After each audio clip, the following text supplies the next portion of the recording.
Bonsoir à tous et bienvenue dans cette édition régionale. Voici nos principaux titres.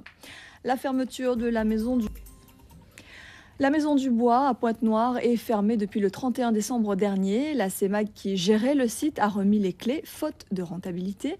La structure est déficitaire. Aujourd'hui, la municipalité tente de trouver un repreneur et cela semble plutôt en bonne voie. Faisons le point avec Emmanuel Gombaud et Christian Danquin.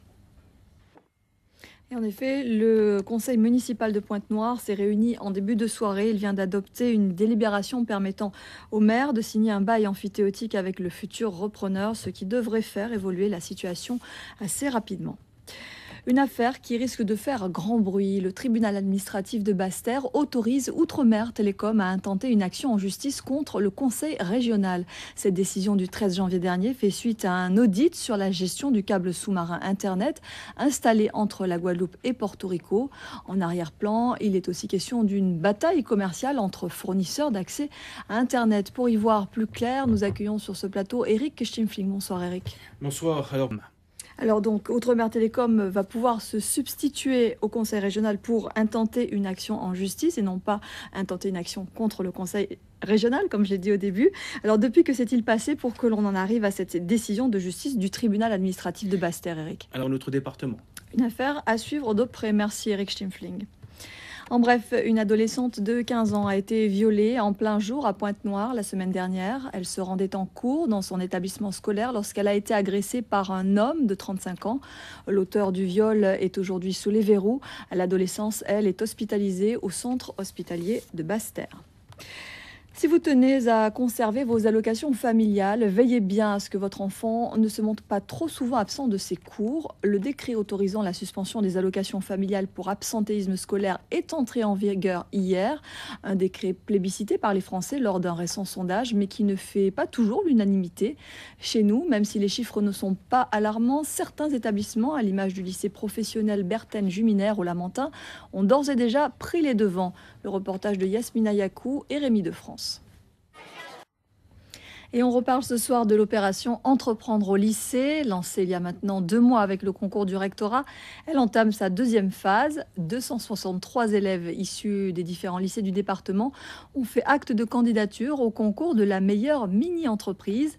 Hier, les membres du jury, composés de professionnels, ont sélectionné les projets les plus séduisants.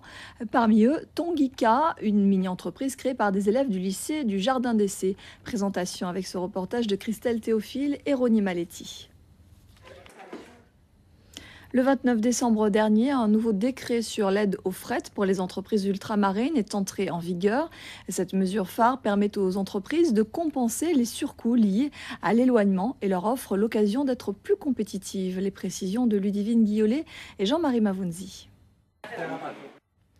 4 jours de grève dans les ports de l'Hexagone. Pour la deuxième semaine consécutive, l'activité a été fortement perturbée à l'appel de la CGT, des ports et docks. Les négociations sur la réforme des retraites des dockers sont au point mort. Une paralysie pénalisante pour les transitaires, ces professionnels du transport de marchandises vers les dom-toms. Exemple au Havre, le port à conteneurs français. À Marie-Galante, on ne fait pas que du tourisme. L'île accueille pendant toute cette semaine le congrès Anteco 2011. Il s'agit de l'un des plus grands rassemblements de spécialistes de l'échographie du fœtus. Les médecins venus de toute la France et des Antilles confrontent leurs expériences à cette occasion. Mais c'est aussi une opportunité pour eux de découvrir un territoire qu'ils connaissent peu. Une véritable opportunité pour les professionnels du tourisme de Marie-Galante. Le reportage de notre correspondant Laurent Bélanger. De belles perspectives touristiques pour Marie-Galante. En revanche, le marché de la croisière est en panne. Depuis 3 ans, les bateaux se font plus rares. La crise mondiale et le mouvement social de 2009 n'y sont pas complètement étrangers.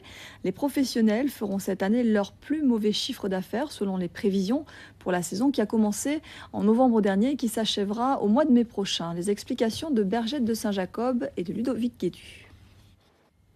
Cette affaire de discrimination à l'embauche à présent, un salon de coiffure parisien aurait refusé de recruter une femme d'origine martiniquaise il y a près d'un an à cause de sa couleur de peau. La victime, conseillée par la délégation interministérielle pour l'égalité des chances, a saisi la HALDE qui vient de remettre son rapport.